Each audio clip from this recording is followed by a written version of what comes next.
নমস্কাৰ সকলোকে। আমাৰ ৰঙিয়াৰ বিচেনালা গাঁৱৰ শ্ৰী শ্ৰী মহাবিষ্ণু যজ্ঞ মন্দিৰত প্ৰত্যেক বছৰৰ ফাগুন মাহত যি যজ্ঞৰ আয়োজন কৰা হয়, সেই যজ্ঞৰ জুইকুৰা কেনেকৈ জ্বলোৱা হয় তাৰ কিছু দৃশ্য আপোনালোকক দেখুৱাবলৈ ওলাইছোঁ। হয়, এই ঠাইডোখৰতে যজ্ঞৰ জুইকুৰা জ্বলোৱা হ'ব।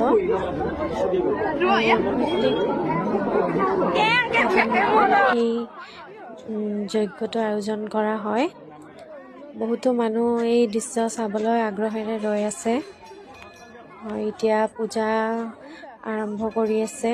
জুইকুৰা জ্বলাবলৈ শৰাই আগবঢ়াইছে, ফুল বেলপাতো আছে।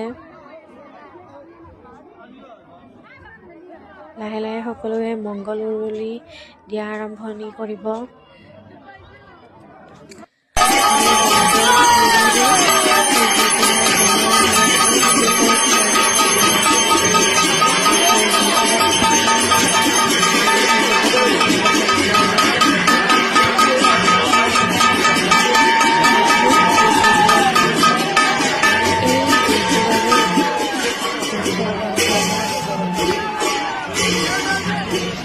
সকলোকে আহিবলৈ আমন্ত্ৰণ জনালোঁ।